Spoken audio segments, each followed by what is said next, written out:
outside, but what is primarily on the inside. People want to see your face, they want to see your smile, and they want to hear what you have to say. But if they're focused on your long lashes, the lashes when they go to the nail salon and they offer a deal, you get your nails and your lashes done together, and it's really big and it looks like it's a whole lot. We don't want to do that. She trains individuals to become confident in the areas of walking, talking, clothing presentation, skin, makeup, professionalism, and fine dining etiquette. Well, everyone can benefit from etiquette. You're talking about every race, every ethnicity, from 5 to 99. And so don't feel like etiquette training is something that you're beyond. We want people, when they meet you, to see you and to hear you. We don't want people to get distracted by your lashes or your accessories or your colors. We want confident people. Most confident people will close deals a lot faster than those who are not confident. And etiquette training, Freedom Revealed, is all about liberating individuals and making them want to become better people, right? And empowering them to do better.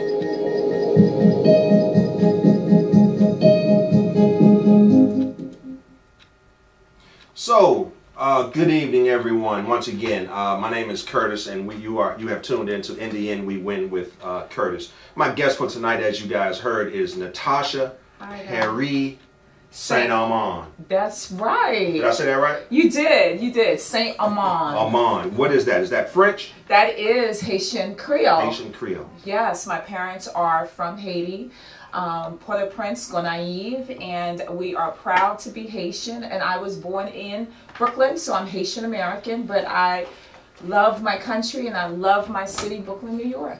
Okay, yeah, so that's a bit about where you're from and your Yes. background, but give us a little bit of information about why you're here tonight. I wanted to have this show Absolutely. about mental health, and you and I met maybe 2-3 years ago when did. I was employed or contracted out with a company here in the city, Yes. where I was assisting individuals who were dealing with mental health challenges, seeking employment. Absolutely. And you were very active, and you had been there obviously prior to me. But Yes. tell the viewers exactly what you do in the course of your day. Okay, so I am a clinical administrator and I'm also an etiquette therapist. And so when you and I met, I managed a group of individuals who work in the community with those with mental health challenges. Okay. And so one of the things that I had done on a consistent basis throughout the day is managing the team and instructing them and giving them supervision on how to deal with individuals who they come in contact with who have had, trauma of all kinds, diagnoses from as small as adjustment disorder to someone who's schizophrenic, right? And being able to support them and allow them to become functional and stable, right? That's important because those individuals need opportunities and they can go past what the society says that they are and that they cannot do.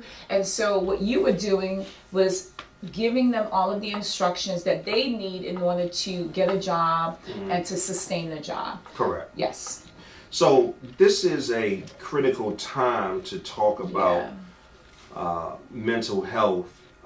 Unfortunately, because of a recent traumatic experience for some folks down in Parkland, Florida, we had another mass shooting, and now it is being once again blamed on a mental health piece that the young man supposedly had. But there were signs that this young man had exhibited that maybe weren't acted upon by the adults in his life. What's interesting to me, though, Natasha, is, and I'm just about 50 years old, and you look great. I appreciate it. There were a lot of things that had occurred in my upbringing, but I never really heard this mental health piece until recently. Now it seems like it's more mainstream what happened all of a sudden to make it a hot topic, a hot button, if you will? Is there any one thing that happened, or how would you assess why now all of a sudden we're seeing and hearing so much more about mental health issues? Well, you know what? It's not that it all of a sudden. It's been going on for a very long time. People have become more aware of mental illness because oftentimes people were just labeling it crazy or, right? That's the word that I don't like. I don't prescribe to that. I don't like people using that word because it gets, it's a negative connotation that comes along with definitely. it, right? Nobody wants to be doing that, right? Right, absolutely. And so what I would say was it's been around for a very long time, but I think that people now, with the internet, the world is now a lot smaller. Okay, Definitely. all right, and so diagnoses, when you're talking about people who are ill, it's never been placed on the forefront because physically, if you're ill, you can actually see it. Correct. Right? If you Right. have a disability, if you're walking with a limp, or if you're an amputee, you can see it, right? But when you're talking about mental illness, you don't see it because it hides itself in open proximities, right? It hides itself. And so unless there's a trauma that triggers it or a situation that happens where you're actually able to see the symptoms, then people say, okay, what's going on here? And so what I would say is that what attributed to this large amount of attention to people with mental illness is the fact that it can no longer be ignored. Wow. Right? It can no longer be ignored. Because of these mass shootings, or because of just the numbers have far exceeded what we had thought about? I would say the latter. I think that there are more people dealing with mental illness, more people dealing with stressors in their lives. And I'm not to discount that stressors were not ever available at the time, 20, 30 years ago. But what I would say is that it's more stress. It's more, even though technology has made life simpler and has made life easier, what it has done, like I said, the world is a lot smaller, so people can be in their home being bullied, right, without having any interaction with physical interaction, but they can be bullied when you're talking about young adolescents who are bullied just by, they have it on their phone, they're being bullied by someone calling them names, being, you know, whether it's Snapchat, Facebook, or Instagram, whatever those social media outlets are, they're being bullied right in their home, and they don't often verbalize that things are happening, right? Because society says, particularly for men, right? Shut up. Sorry to use that word, but shut up, suck it up, and get over it, right? Be a man, that's right. Yeah, be a man, get over it, right? But individuals have feelings, right? Right. And, you know, and what we're noticing is that most of these mass shootings are happening, right? And who are the perpetrators? Males. True. Many of them are males. True. Right? And so when you look at it from that perspective, it is, it's disheartening, right? Very, because very. when they ask for help, they're either put to the side or said, you're going to deal with it. You're going to be okay. When in fact, they're really not okay. And usually what they'll say is, I'm okay. Don't worry about me. But then more and more information, or I should say more and more traumas occur, which causes them to get to a breaking point where they say, I can't do this anymore. Wow. So what are some of the common diseases or traumas that would cause someone to have a mental health challenge or be challenged by mental health? Well, you know, according to research, I mean, one of the most common is depression, right? Because depression affects everyone, right? When I say everyone, everyone goes through everyone goes through sadness, right? Is that depression? Nope. And let me just say that what makes depression is there's a spectrum, right? You go from your high to your low. And what's considered to be major depression is when you have an inability to come back to the middle ground, right? Because it's like from one scale of 1 to 10, right? Everyone gets sad, right? Sure. But when you are sad for more than 2 weeks, when you're sad for more than 30 days, and you're finding it difficult to come back to your normal level of functioning, that's when it becomes a problem. So what we're noticing, we have to really understand what depression is, right? So depression is one, right? Because if you don't deal with your grief, if you've been through grief, if you have not dealt with your trauma, right, it can eventually turn into something that is long lasting. And this is why I say to my clients, because I also have a private practice, I work with individuals, and my specialty is traumatic, incidents, people dealing with trauma, and teaching them how to get over that, right? Sure. Providing them with coping skills. And I often say that it's so vital for you when you're not feeling, like if you're feeling like the sadness is lasting a lot longer than it needs to be, or I would hate to say it needs to be, but it is lasting longer than what's considered to be normal, or if you find that you're not able to get up and go to work, if you're finding that your ability to function has now been interrupted or disrupted, that's when you ask for help. Right? And with regard to the other diagnoses, anxiety is one. When you're consistently anxious and you feel like, you can't get over your anxiety, right? Because there's a normal state, but then there's an abnormal state, which then causes mental illness. When I say mental illness, some of the mental illness that we have is something that can also be treated with medication, in addition to counseling. Right? Medication. I know. To medicate or not to medicate. Right. I know that's one of your questions. But again, right, we have to look at every person individually. I cannot say this is a diagnosis for everyone dealing with depression. I cannot say that this is the treatment, right? Sure, the treatment goals, right, for everyone dealing with bipolar or someone dealing with anxiety or any major major diagnosis. PTSD. Post-traumatic stress disorder, right? Everyone, because as a clinician, we are trained to provide special needs for those who are in need, right? And what you do is it has to be person-centered. You have to look at that person as a person, look at what their strengths are, look at what their needs are, and then develop a treatment plan that will support them. Wow. Isn't there another one? I can't recall the name. The weather has a lot to do with it. If it's gray outside and the weather and you're stuck in the house, what is am I on the right track? I'm not sure. Gray. So their mood is predicated on what's going on outdoors. Yeah. I mean, that can go into many other diagnoses, but not that I'm aware of that there's one in particular that's focused on the weather that changes a person's mood. Okay, I thought I had heard or read somewhere that when the sun isn't out for a period of time and it's just gray, it's cloudy, that your mood is down because you're not getting nutrients from the sun, you're stuck in the house. Sure.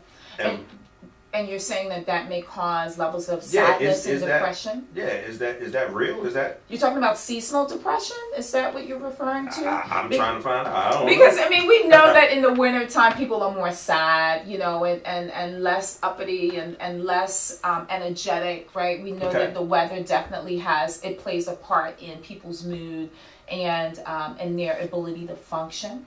Okay. Right, we do know that. And so your question is that real or is that... Yeah, I was curious because I thought I had read that somewhere that people's moods obviously tend to go down when the sun isn't out there. It's That's gray true. Outside, it's rainy outside, they're stuck in the house and there's nothing to be excited about. So when you mention seasonal, now we talk about winter. The show that I had last week, I had my guest on and she was talking about transitioning. Her husband as well as her mom had transitioned, life, right? Okay. And the word is out about around the holidays. There are a lot of people who are, a lot more depressed. Absolutely. is that seasonal kind of tied into that, or is it, you know, just about the fact that they've lost a loved one and now it's the holidays and that loved one is no longer here? here? Usually that's the case, right? You know, we are very conscientious as clinicians to really pay attention to the seasons, because the seasons are not always festive and a happy place for many people. Because of course, like you alluded to, when the holidays are around, it's usually indication of family, right? Everyone is together, everyone is joyful.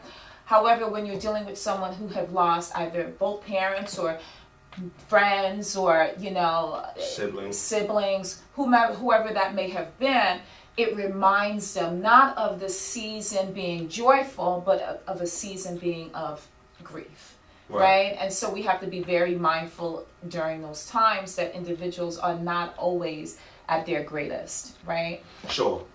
So for the sake of the individuals who are watching the show tonight, what are some of the signs to watch? Obviously, no one wants to hear about another elementary school or high school being, you know, targeted, right? So, and now it's starting to come out that there were a lot of signs that this young man had exhibited. However, no adult really stepped in to take the charge. What can we do? What is it out there that we as just common folk, common citizens, it may be a loved one that we're living with, what is it that we need to be on the lookout for? Of course, and it's unfortunate that it took this situation, this traumatic and tragic situation, for people to begin to talk about mental illness. And what's sad is that we are not being as proactive when it comes to supporting individuals who are dealing with mental illness. It's usually more from a reactive approach, right? We're acting as of what happened and let's do something, right? And I'm glad that the conversation is being held, and I hope that it will continue to be a conversation or a topic of conversation, you know. And so the signs that I often say to look out for is if the person, for example, was a student and he or she was achieving like all A's, right? And then you notice that the A's had turned into C's, and quickly the C's turned into D's and F's. That's a tall sign that something is going on. Something is happening. Okay. If that person lost interest in the things that they really enjoy doing, and you notice that they are choosing not to do those things or those activities, then absolutely, that is another sign. But, and I don't mean to cut you off. There's many signs, right, yes. But isn't that a part of growing up, though? Isn't some of that just being a teenager? Oh, no, I'm fine. I just want to go to my room and stay in my room. And, you know, I know when I was coming up, I'd be on the telephone and, you know, just in my room on the telephone for hours. For hours, right? Right. And so, but your activity changed. It did not go from really being active in something and then to be sleeping all day, right? So your energy level switched. Positions. Noticeably, absolutely. But it wasn't that you went from playing football to now being on the phone, and now you're no longer on the phone, you're sleeping all day. Right? And you are not sharing information. Your mood has changed. Your posture has also changed. Your poise has also changed. Your dress has also changed. You used to be very clean cut, but now you're choosing to let, you know, your hygiene. I missed my barbershop appointment. You gonna pull that out? No, not at all. And you're looking at what the person used to do, what they're no longer doing, right? They're not taking any consideration or thought into their presentation, and they used to at one point. So these are all telltale signs of what's happening. But if and usually when there's situations like this, there are precursors. Something has happened, right? And everyone is going back and they, in retrospect, I should say, they're thinking back and they're saying, wait a minute, something happened. He called out for help, but no one answered. He said something to someone and no one did anything about it. Right. It doesn't happen overnight. It's progressive. And we have to be very conscious and very conscientious that when you see these school shootings, something has changed, but someone has chosen not to listen. Oh, wow. Someone has chosen to ignore that individual, whether it's an adolescent or an adult. You know, and suicide, that's the biggest thing now. I mean, you know, people taking their own lives and saying, I don't want to be here anymore. I don't feel like I'm competent. I don't feel like I'm worthy. Where does that come from?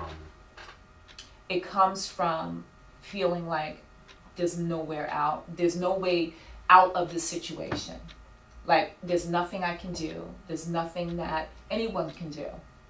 Right? And the reason why I came on this show is because I feel so strongly about mental illness and the rate of mental illness, the rate of people feeling like there's nothing that they can do if they are overwhelmed, if they are feeling extremely frustrated and feeling like there's no one that can hear them or no one that will listen. And I want your viewers to know that, yes, there are people that want to help. And Right. there are people that will listen to you, but you just have to say something. Sure. You have to say something. And if you're in a crisis situation, the best thing for you to do is go to the hospital. Go to the hospital. The hospital. Yes, because if you had a broken arm, what would you do? Go You to the wouldn't. hospital. You wouldn't just try to heal it yourself, right? Right? But is there a hotline number or something that people? There's a crisis hotline number that I do have. I don't have it by memory, but there's a crisis hotline that I can definitely, when we come back from our break, I'll make sure that information is provided. Actually, I think this topic it deserves that we just go through the break. If you're okay. Yeah, that's We fine. we can pull up the crisis hotline number at the end and give it out. Absolutely. I have Yeah. it actually in my phone. Okay. Yeah, I have it programmed Gotcha. in my phone. Curtis, you got a phone call. Oh, we've got a phone call, and I was going to say, Okay. good evening. Good evening. Are you there? Caller? Okay, we'll catch you on the other side. So that's a good point. If you are interested in calling in and being a part of our conversation, please do so by calling in at 240-719-2560. You will be live, so if you would do us a favor and turn down however you are viewing the show, please turn the volume down on that and listen to your phone when you call in, and you will be live with myself and Natasha, and we will get any of your questions, your comments, or your concerns addressed. So I encourage you to call in. The bottom line is that as the show's title is We Win with Kurtis, we want all of you all to win in the end, right? So if you're battling with something, if you know of someone nearby you in your circle who is dealing with some challenges and they're acting a little strange, a little different, please listen to the show, take some notes, and then get help. You know, give us a call here to the show. Natasha will give out some contact information at the end of the show. We definitely just want to make sure that you guys are getting the help and the assistance that you need. All right? What's that number again? Can you repeat that number? Sure. It's 240-719-2560. So if you want to call in, 240-719-2560. Whose show is this? This is your show. All right. Yes, but I All right, want so- viewers to call in because Good. it's a hot topic. Absolutely. So no, and I appreciate that, and Yeah. I appreciate your zeal, and I know that in meetings that I have attended, you always had that, you know, that you exhibit, you showed that excitement to want to help. So what are you seeing every day? I know I had a select client base, but I think because of your position, you were in management, right? That's so correct. You probably saw and or was referred by folks to take cases to, and you saw a lot more cases than perhaps myself. What are some of the things that, and, you know, obviously not putting out any names, but some of the stuff that's going on right here in Washington, D.C. that you see? Well, the number one thing, you know, just it falls right under mental illness is homelessness in the district. That's very, very big. because, and I wouldn't say because of gentrification or anything like that, but the rates of the homes has shot up, right? And so The cost of the homes. I would say yes, the cost of the homes. Okay. Thank you so much for saying that. The cost of the homes has increased dramatically. So Sure. it's making it very difficult for people to afford a place to live. I think we have a caller. Okay. Good evening. You're on the line with Kurtis and Natasha. Hello. Good evening. They're listening to the show on the line. Okay. So once again, guys, we encourage you to call in. We'd like to take your call, but do us a favor. Don't listen to however you're watching the show tonight. Please listen to your phone when you call in and you hear us pick up. I'm going to respond and you'll be live. So turn your volume down and listen to your phone only. So by the And there's one more thing also. the phone number 240-719-2560. No, I was going to continue where we left off. Sure. The third piece is trauma. Trauma. Many individuals, I've lived in several different cities over the years. I'm originally from New York, Brooklyn, New York. I've lived in Philadelphia. I've lived outside of New Orleans, and now I'm in this area. And even though the demographic of the individuals are different, but the issues are the same. The issues are the same. Oh, wow. Yes, and so trauma is a major issue. People